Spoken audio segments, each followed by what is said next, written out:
Only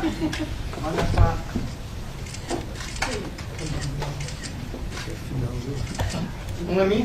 Only you. They want only you.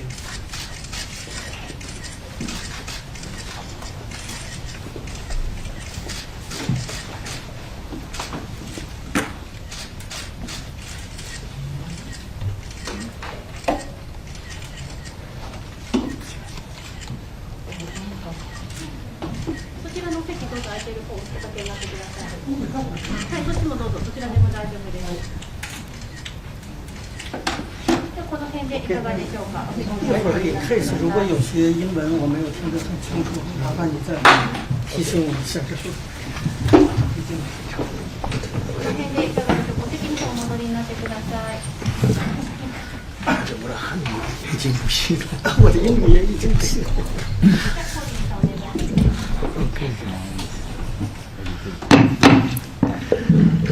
Ladies and gentlemen, welcome to the Foreign Correspondents Club of Japan. About the housekeeping rules, I would like to ask everybody to switch the cell phone off or on silent mode, out of courtesy to our guest. Actually, when we organized this meeting, when we scheduled today's event, actually, we didn't know how timely it will become.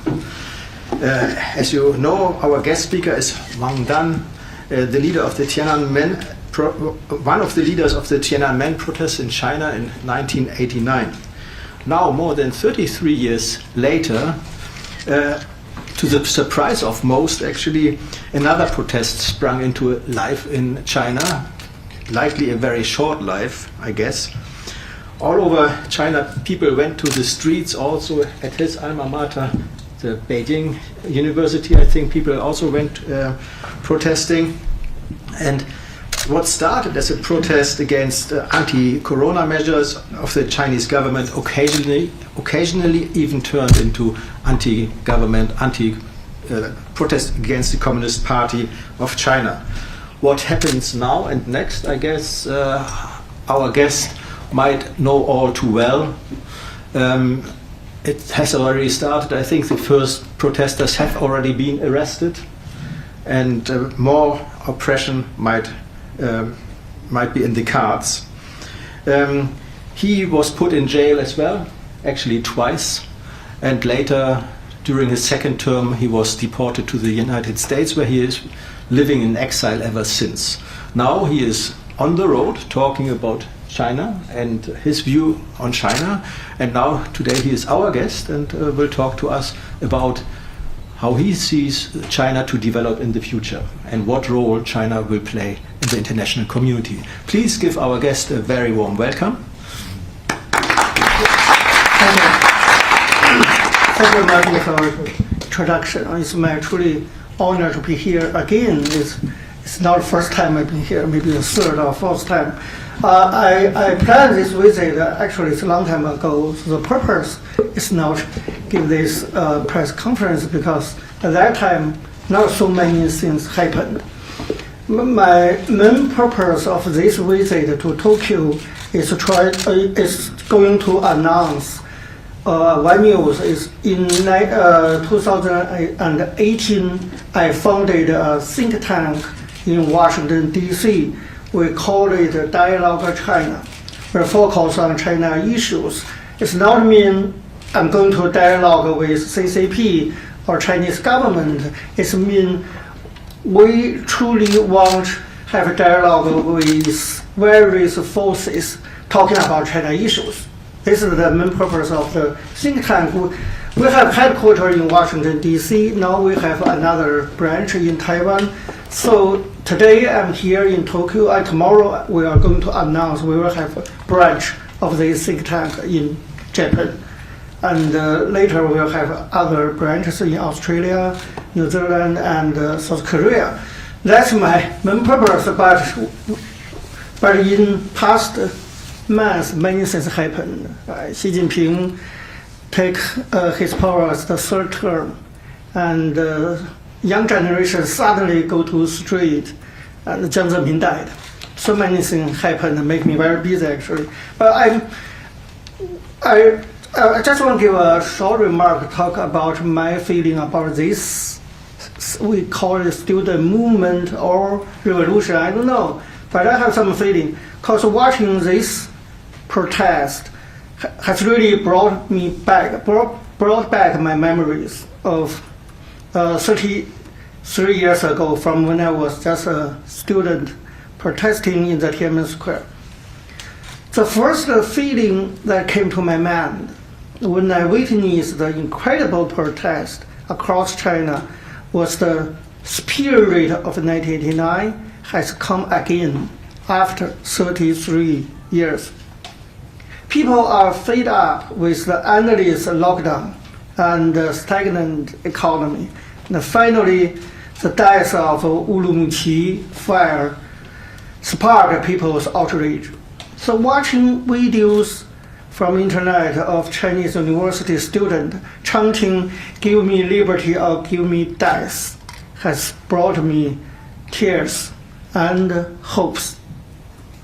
I think there are indeed some similarities between 1989 student movement and now. I think it's similar because students from Chinese universities are at the front line again this time. So we have the young generation again. This might come as a surprise to a lot of people, because a lot of people think the student nowadays always steer away from politics and focus instead more on other things like getting a better paid job or something else. But because of the inhuman COVID-0 policy and the prospect of Chinese economy resulted from COVID-0, young people were forced to fight for their further well-being. I think they are not only protest or ask for democracy, freedom, human rights. Actually, they request for their future, for their living.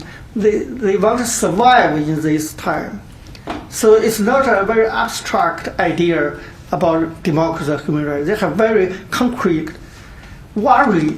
That's why they go to the street. So I'm very touched to see these young people are leading the protest. In addition, unlike the protests mostly based on specific interests such as land property conflict, the protesters are going right now have more and more focus on systematic change, or you can call it regime change. That inspired me a lot, because I always think, well, a lot of Western countries talking about human rights situation in China, but they avoid a mostly important issue is regime change. If there's no regime change, how can you improve human rights record? And many Chinese people, they have a lot of complaint about many things, but they never realize that if there's no regime change, all problems cannot be resolved.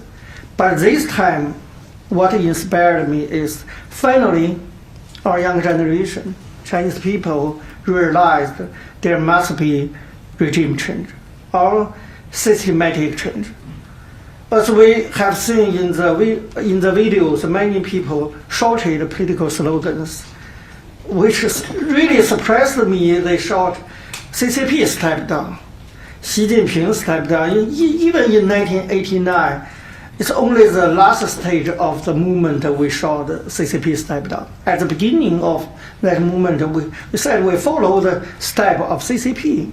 But this movement, at a very early stage, they already shouted, "CCP step down, Xi Jinping step down." Seems like suddenly they have this awakening. People's demand is quite similar to what we want 33 years ago in the Tiananmen Square. So at last, probably there's another sad similarity, which is the movement's outcome relies on one man, Deng Xiaoping, in 1989. But this year, maybe the outcome will rely on another single man he called Xi Jinping.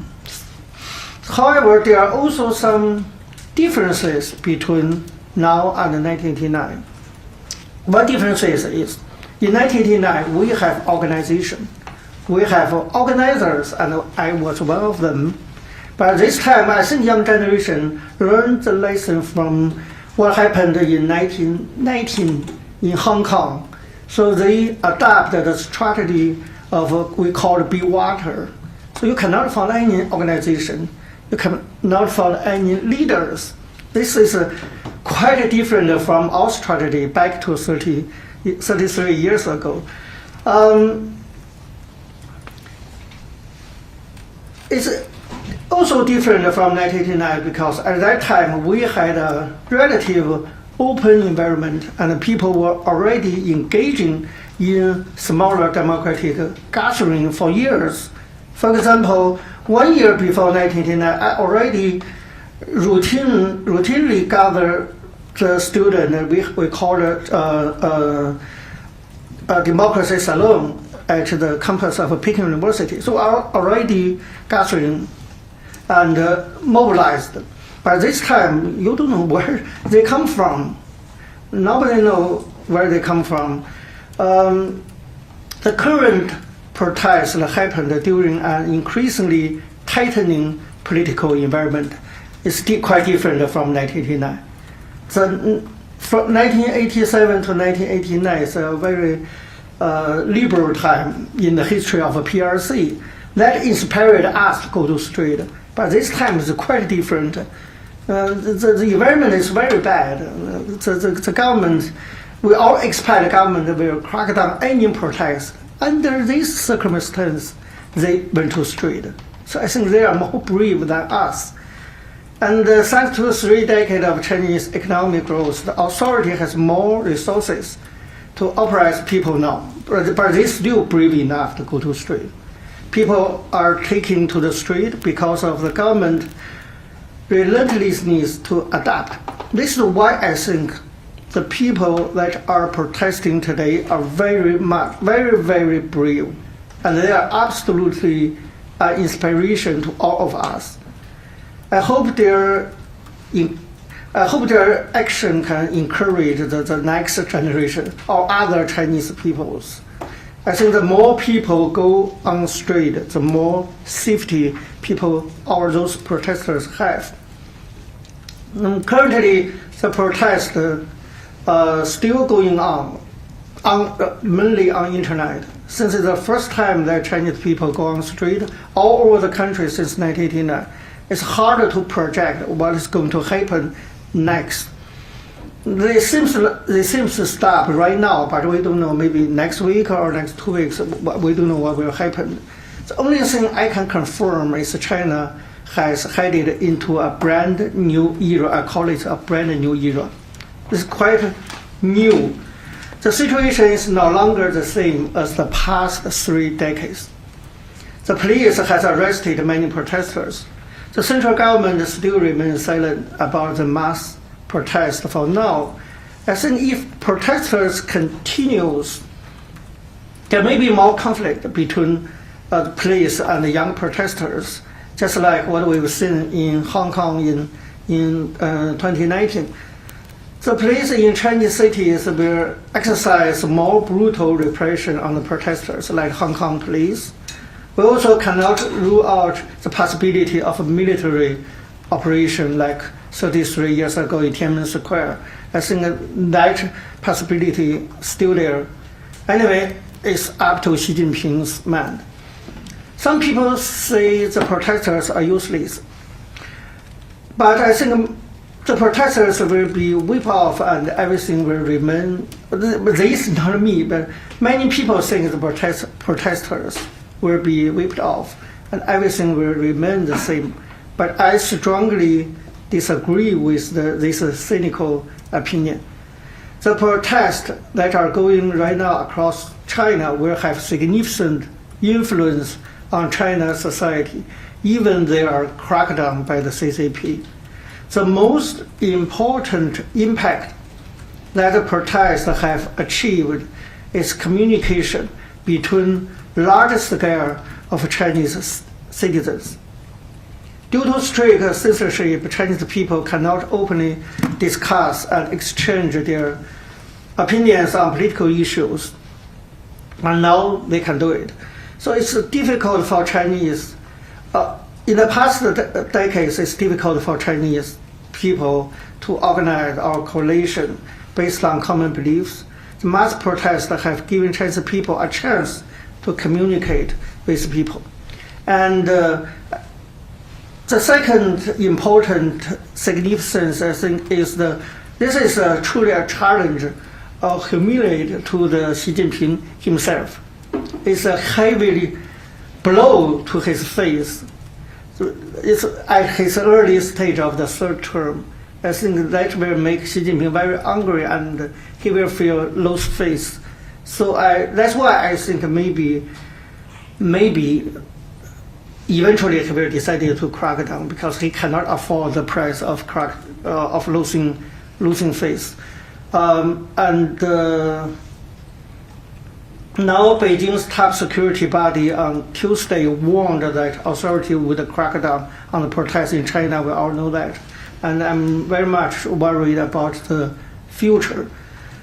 The good news is student, young generations, and Chinese people are not in street now. So it's not very easy for government to send the troops to crack down. Because nobody on the street.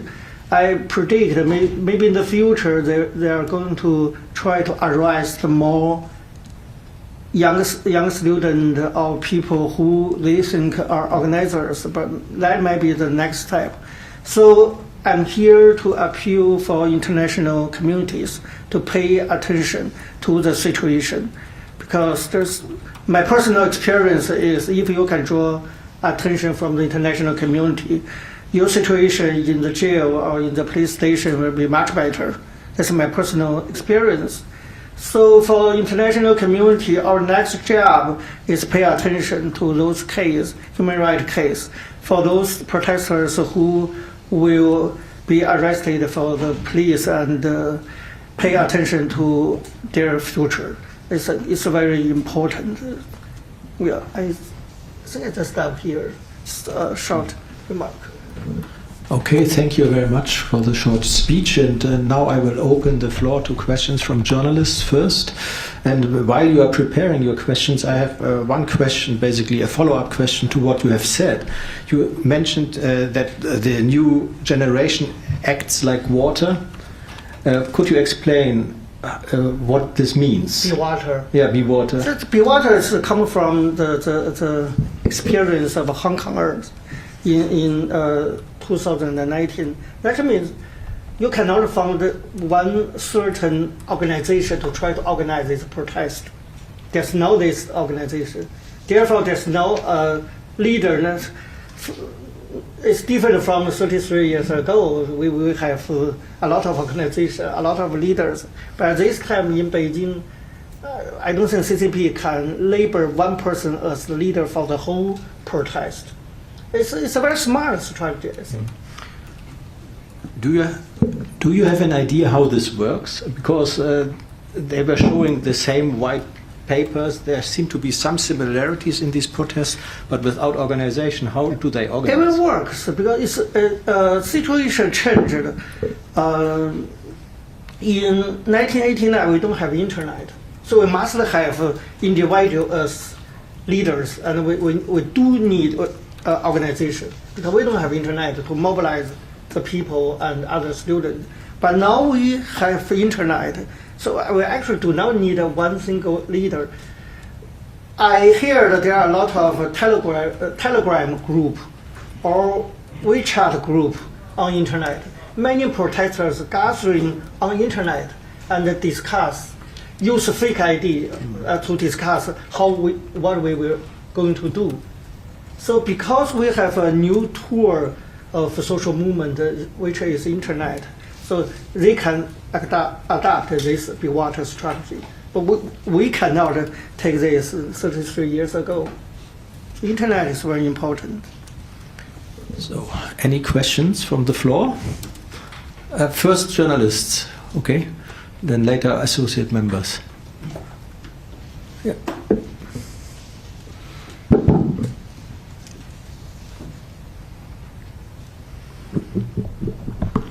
Hi, I'm Natsuko from Fukue from AFP, French media. So the former Chinese leader Jiang Zemin passed away, and how do you personally feel about it? And the second question is, you talked about possible military intervention and crackdown regarding the current protests in China. So what's your biggest fear? What's your biggest fear, or what's the worst case scenario that you can think of if the Chinese government can no longer take this, thinking that they will lose the face? Thank you. Yeah. Well, an old man died, but this old man is also part of the group who decided the crackdown of 1989 student movement. So of course I cannot feel very happy about the old man's death, but I still have my special feeling about this. I think you can understand. But it's interesting for young generations. They feel sad for this man's death because they think Xi Jinping is a good leader, or at least a better leader, because they compare to the Xi Jinping. But for me, of course, he's not an open leader or not a liberal leader compared to Hu Yaobang and Zhao Ziyang. You can say the Chinese government is very successful to cover the history. Young generation know nothing about 1980 of China, so they don't know what a golden time we have. So they only can make a comparison between Jiang Zemin and Xi Jinping. So I know a lot of young people, they really think it's a loss for China. Jiang Zemin's death is a loss for China. I understand, but I disagree. But I don't think there will be a very big influence due to his death. Young generation know very little about him. They don't have a true passion for this old man. They just, because they did satisfy about Xi Jinping, so that's why they worship Jiang Zemin, but they don't know Jiang Zemin. So that just died. I don't think there will be something happen, or I don't believe the same thing happened 30 years ago when we go to the street for Hu Yaobang and become a political movement. I don't think that will happen again. And the second question is, my most worry is they will arrest a lot of young people, and nobody know. Chinese people need victory. Even though it's a very little, we need victory. If a lot of people were arrested, nobody know. I worry that will disappoint a lot of new protesters or potential protesters. So that's why I think I want to hold this conference, because I really want to call on international media to pay attention and let the world know who are they and what they want. That's very important for inspiring more protests.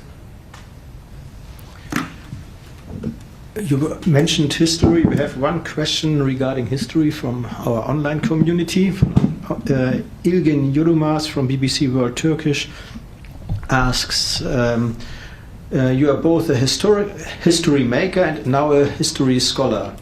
Who decides what history we teach to kids, and how should educators portray and make sense of a nation's past? This is the first question. How can I teach young generation? Yeah. So what is? I really cannot be a teacher again for the social movement. I mean, the environment changed a lot. We don't have internet at our time, so I don't think I can give concrete advice to younger protesters. But we have some experience. I shared my experience on internet already. I made some video speech. I think the most important advice is I think if we want to achieve a goal, we have to step by step. So you cannot hope that you will get what you want just in one day or in one moment. So this is the beginning of a new era. I call it a protest era, maybe, but this era will be a long journey. And this is the first step. So I hope the younger generation can rely that they cannot get victory in one night.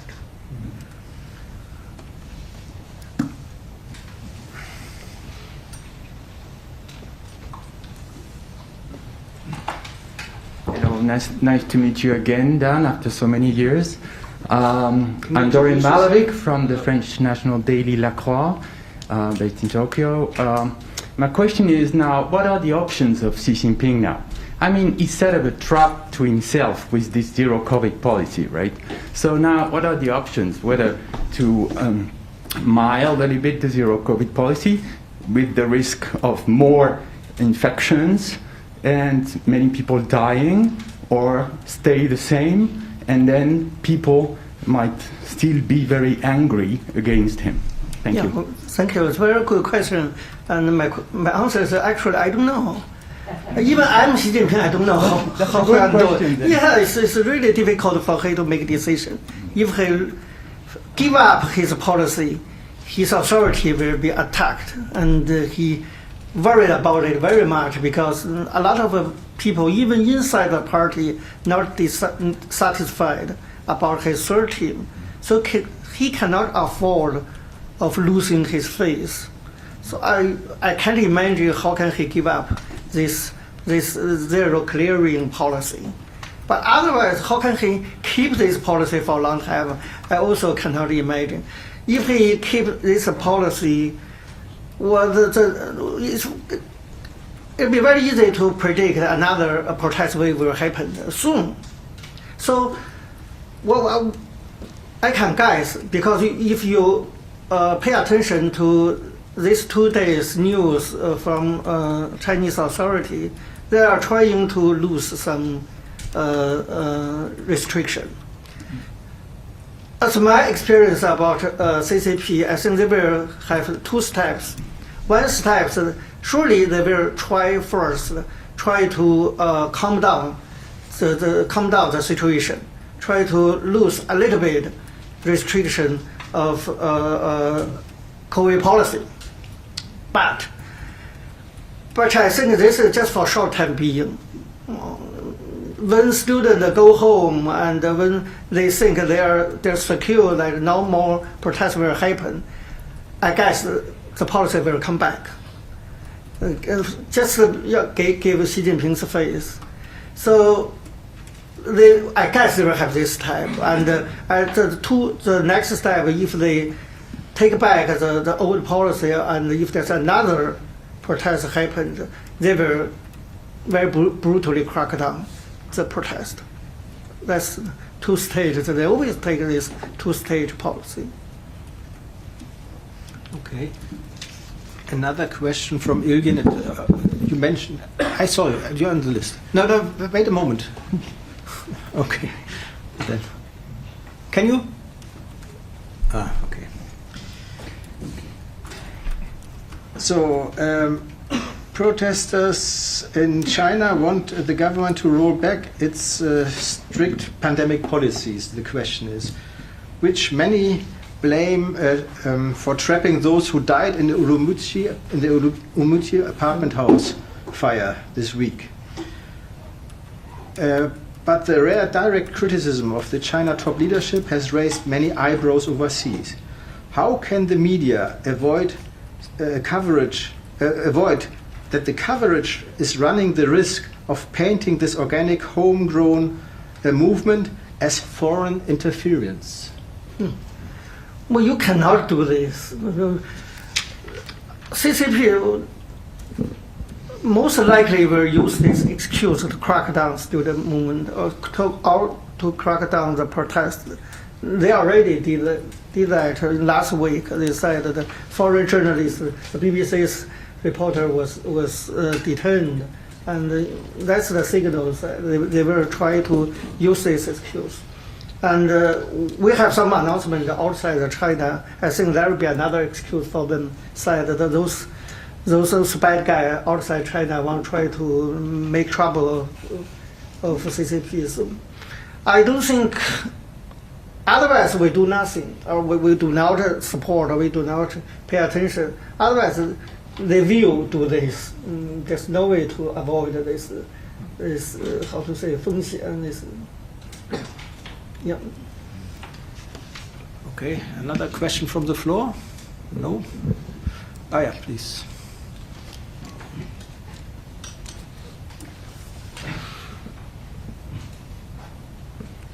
Richard Solomon from Beacon Reports. Just a quick question. If you could talk a little further, you say that the students are not particularly concerned about democracy. They're concerned about overturning the one leadership system. Can you bring that together a little more? Yeah, that's concern about Xi Jinping himself, because for the past 10 years, the people, I think, they feel very disappointed about Xi Jinping's policy. But people still have a hope that after 10 years, Xi Jinping will step down. Even those middle class, they have this hope. That's the only hope for the people. Think after 10 years, they will step down. But Xi Jinping got the third term. And we all predict that he will have the fourth term, maybe fifth term. I think that make young generation desperate. They have no hope for the future. So that's why they go to street. If they have, I mean, Chinese people, if they have only a very little hope, they will not go to street. So from this protest, you can see Chinese people, maybe they push to the corner. They have no choice. They have to stand up because there's no hope for them. I mean, only hope is Xi Jinping step down peacefully, but he didn't do that. Okay. Did this answer your question? Okay, then another question from online. Anthony Trotter of ABC News asks, these protests in China that we are seeing now, will they work? Will they affect political change in China? Yes, it will. It will change China a lot, I think. Well, this is the first time after 33 years people shouted a slogan like CCP step down. I think this is very important for the future, because if there's one person brave enough to shout this kind of slogan, that will inspire more people follow. It's very important for any movement, social movement, to let one brave person to lead the protest, and this happened in this movement. So I predict in the future there are more protesters will follow this kind of brave actions. That's one thing. Another thing is, in the past 30 years, there's a myth that younger generation or middle class, they really satisfied about the government. But this protest, they tell us the truth. No, there's no this kind of correlation between the government and the people. Actually, the people already feel angry about the government. So this is a big significance of this movement. It reveals the truth. The truth is it's not a harmony society already. There's already a lot of conflict between society and the government. That's very important. I think that's a signal for a new era. I call it a disorder or protest era. In cover next 10 years maybe. Not all. Sorry. I'm sorry to ask another question, Dan, but with what you just said about the political landscape today and Xi Jinping, whatever happened, I mean, they want Xi Jinping to step down, to change. My question is there any more liberal alternative to Xi Jinping behind the screen? Which is very difficult to believe that you have more Democrats or liberal somewhere in China today at the top level. You mean is there any other officials? Alternative, yes, political alternative, seeing what happened to the Politburo after the Congress. So, yes. Hu Jintao is very, okay, he's on the side, and Jiang Zemin died, so what are the forces? We just published an announcement. We write a public lecture to 3 persons. One is Li Zhanshu, who is the head of People's Congress, and Li Keqiang as Premier Minister, and Wang Yang as a potential candidate for the Premier Minister. I personally think at least they are more liberal than Xi Jinping. And I think a lot of Chinese people predict that they will take place of Xi Jinping's group.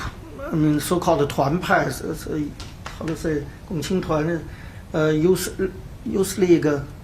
Anyway, the Wang Yang, Li Keqiang, a lot of Chinese people still have hope for them.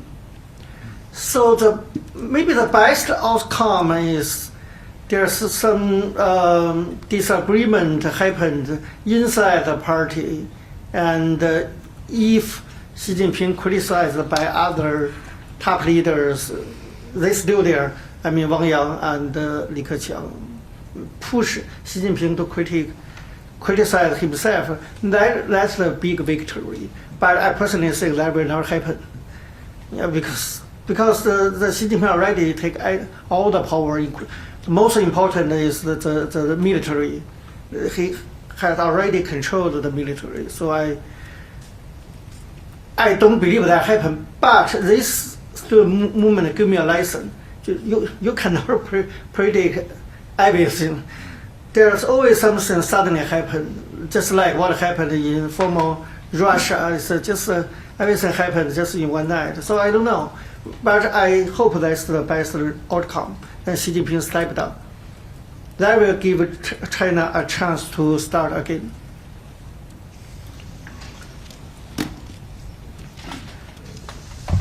Okay, then. Yeah, please.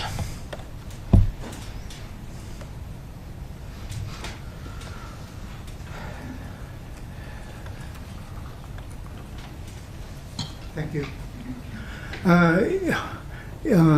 You mentioned the term of... Can you introduce yourself, please? Pardon? Can you introduce yourself by name and... Koichi Kitabatake, associate member. You use the term of regime change, and I'd like to know, the regime change is a regime under the framework of the communism or under the framework of the globalism or capitalism, or what is your personal opinion? What is the ideal regime for China now? Thank you.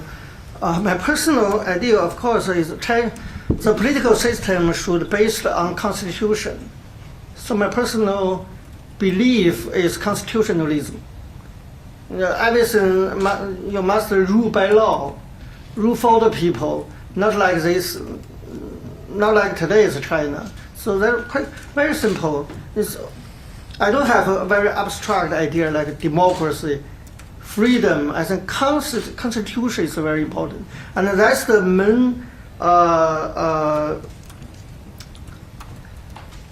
to say?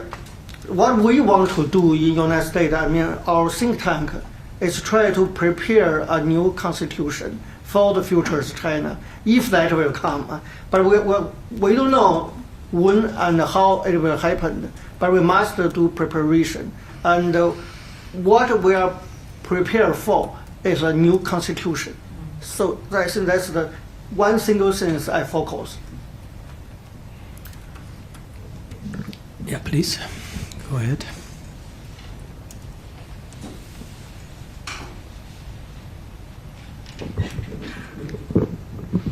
Miho Tamara from the Yomiuri newspaper.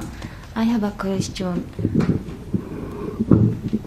When the Tiananmen incident happened, in the first stage, Chinese government didn't react the public harshly, but later become harder. I feel that the same thing is happened about demonstration against zero COVID.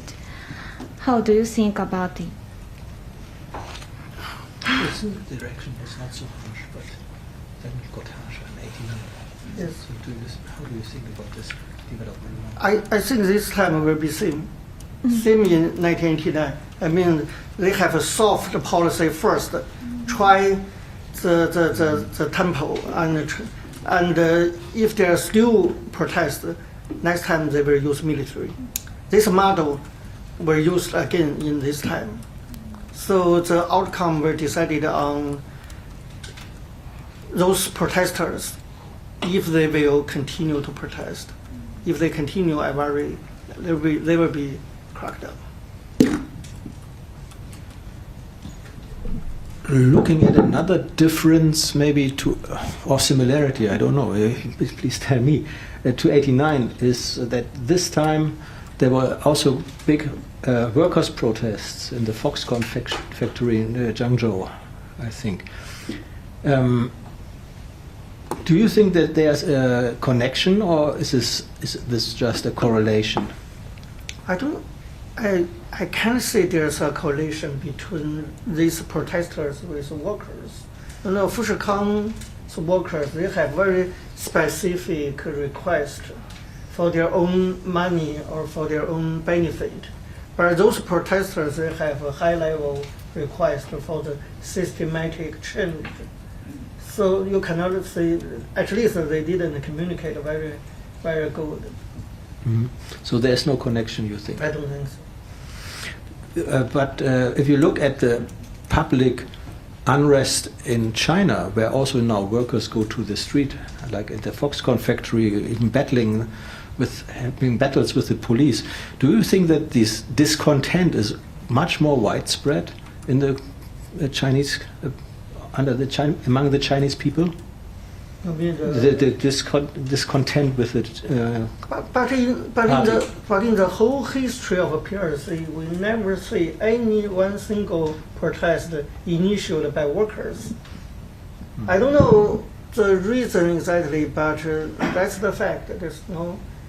Maybe in the future we'll have, but right now I can't see any signal that workers will stand up and fight for democracy. It's hard to imagine. But how widespread do you think is this feeling of desperation you mentioned, also among other, not the students, but also middle class is very important. For the past 30 years, the most important supporting force of CCP's policy is middle class. So it's just against any prediction of Western countries. They all think that the middle class, when they have money, they will push for democracy. But on the contrary, middle class always support the government. But this pandemic changed a lot. See what happened in Shanghai. Shanghai is a city, there's a lot of middle class gathering, and finally, because of the pandemic, they know there's no secure for them, including their property, their money, or the chance of making money. Not secure. If government want to lock down, they can lock down. They can do anything. I think that awakening a lot of middle class. That's why many middle class start to call the run to try to run out of China. You can say that's why I think they're desperate for the future. They have only one choice, just run. Mm-hmm. But think about those people who cannot run. Mm-hmm. That's why they go to street. Okay. We got another question also from Ilgin again. Minjin Pei, a professor of government at Claremont McKenna College, has recently said that China's middle class anger maybe, you just mentioned. Where were these middle class Chinese all these years as Xi Jinping gained power? Did the government really buy off this class with rising incomes and telling them to keep quiet as long as they were getting richer? Well, I think the situation is like this.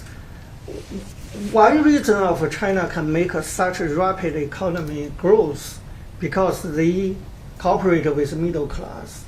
They encourage middle class of making money. That lead China to a high-speed economic growth. But now you cannot always keep this economy, and because the economy slowed down, the conflict between middle class and government eventually will happen. When government lack of money, they will try to get money from middle class. That's what happened on Ma Yun. And Ma Yun's case awakened a lot of middle class. They all realize that sooner or later government will get their money. So that's why I think that's what happened now in China, just because the economy slowed down. I mean, after 1989, there's only one thing can support the authority of CCP is economic growth. when this disappeared, that will be the end of CCP's rule. Yeah, please.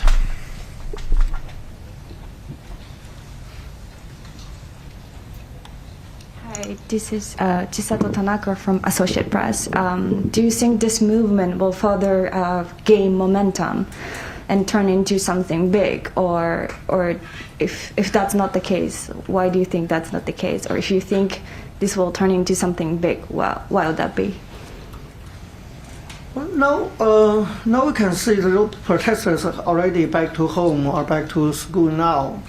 I actually don't know what will happen for next 2 weeks because there's no leaders, so I don't know where can I get information about what will happen next week. So I really don't know. Anything is possible.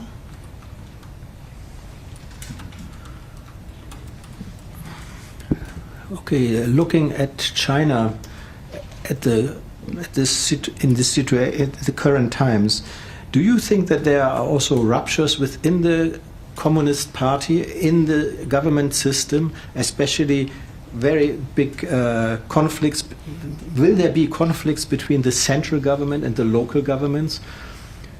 Because the central government is trying to push a lot of costs for these COVID measures onto the local governments, at the same time basically depriving the local governments of their main income source, which is sales of real estate. I think the political situation already back to the Mao era. I mean, every power is taken by Xi Jinping himself. Of course, the local government has a lot of complaints, and they're short of money. They need support from central government. So I don't think there's a willingness of local government to try to do something against the policy of Xi Jinping. Why not? But if they do that, they will lose their job.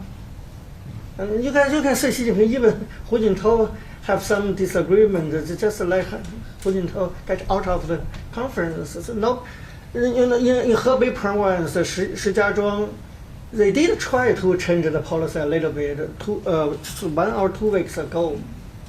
And very quick, the central government criticized the Shijiazhuang, the local government, and they have to reverse their policy. So nobody dared to against the willingness of Xi Jinping. That's why people feel desperate, because they think if Xi Jinping is still there, nobody can change. It's not like in 1980s. It's already, Xi Jinping already become an emperor. He decided everything. So, any other questions? Yeah, George.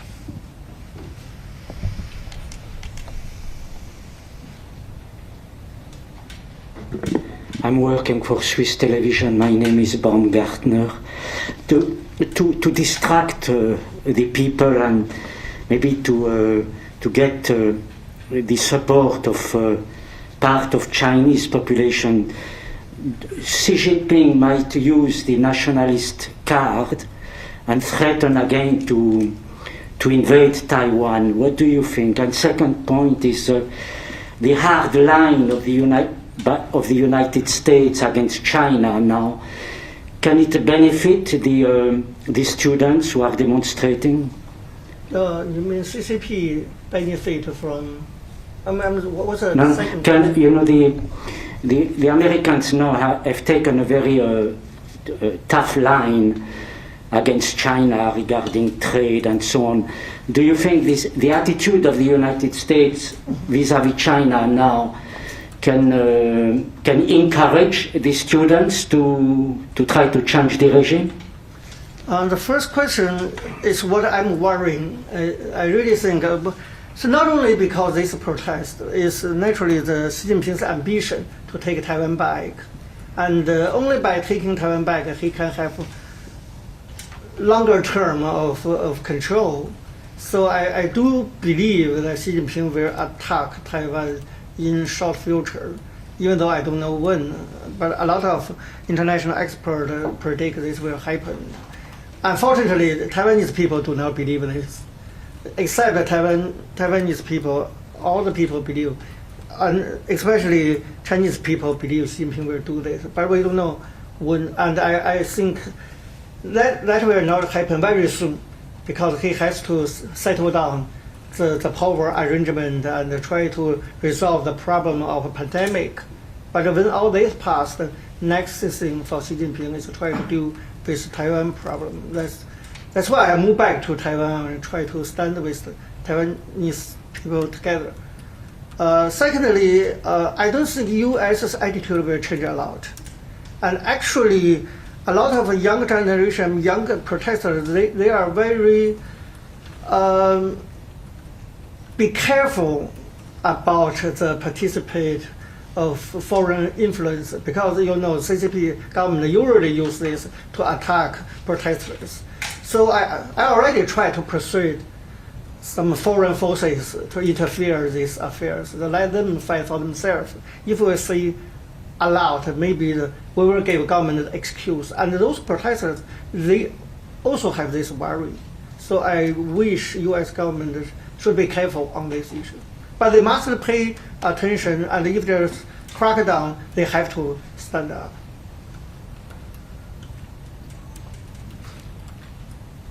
You mentioned we have to pay attention, but if basically we don't know the leaders, and these leaders are being basically arrested in their own homes, we will never learn about them, right? So how can we basically, how can we pay attention to them? That's a very technical question. But my suggestion is we have a lot of Chinese people live outside China. Now they have a lot of connection with people inside China. So foreign countries, foreign government, or other human rights groups, they can try to get information from people who live outside China. For example, we have a lot of Telegram group, or even WeChat group, and there are a lot of information flow in those groups. I at least take part in 6 or 7, I forget, 7 or 8 groups. So every day I get a lot of information. If FBI asks me, or if CECC of U.S. Congress asks me, I can deliver a lot of information to them. And not only me, there are a lot of Chinese people. They pay attention to situation. They know more than U.S. people. So they can be a bridge between foreign concerns and the civil society in China. One question of Ilgin was, I put it, will frame it a little bit differently, but what can foreign governments do to influence China, the Chinese government in a very easy method is, there are a lot of money in the bank of the United States or in other countries. Those money belong to those high-level officials. This is a leverage for Western countries to threaten Chinese officials don't do too much. This is one thing. And also defending Taiwan is another way.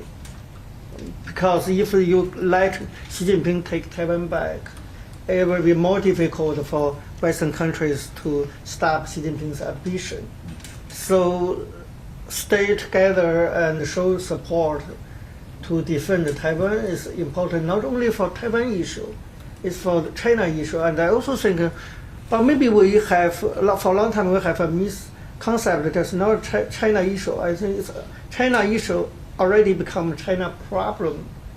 The whole world must face China problem, it's not China issues. So defending Taiwan is one way to resolve this China problem. I wonder, as long as no other questions are from the floor, I will ask another one. Oh, yeah, please.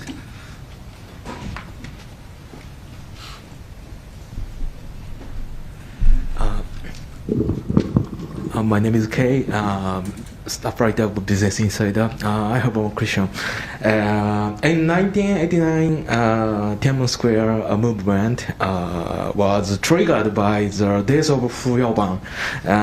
Do you think Jiang Zemin's death will be spark for today's movement to become like 1989? Thank you. Thank you. I don't think so. Because Hu Yaobang really has the love from the Chinese people, just really kind of love. It's not personal love, it's a political love. And Hu Yaobang get support from young generation at that time. We really feel sad for his death. But today's younger generation, I don't think they really love Jiang Zemin because they know nothing about Jiang Zemin. They just hate Xi Jinping, and that's the only reason they feel sad for the death of Jiang Zemin. That's not enough to push them to the street. Mm-hmm. And you mentioned the Taiwan issue, and you mentioned also nationalism in China. There are some experts who say that even these protesters might be liberally minded, but still very nationalist. And according to some opinion polls or to some assessments, actually the support for a Taiwan invasion in the middle class in China is also relatively high. How do you see this role of nationalism for the future development of China and for shaping maybe this protest movement? I think we should be very careful to evaluate nationalism in China. Is there really many passionate nationalists? I doubt it, actually. Because this is only one political issue Chinese people can show their passion. And they're brainwashed by the government for a long time. But if there's conflict between government and the Chinese people, that will maybe will push the young generation think a different way.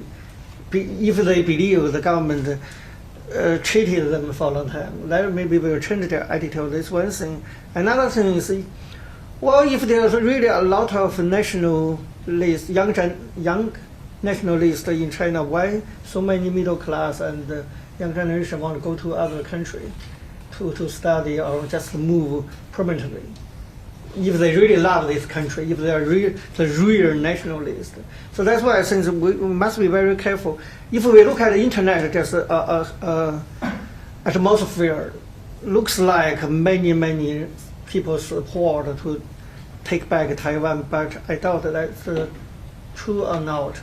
The government, our Chinese government now, they're really very much, they know how to use internet, how to use disinformation, fake phenomena to try to influence the people's mind, or try to influence the judgment of other countries.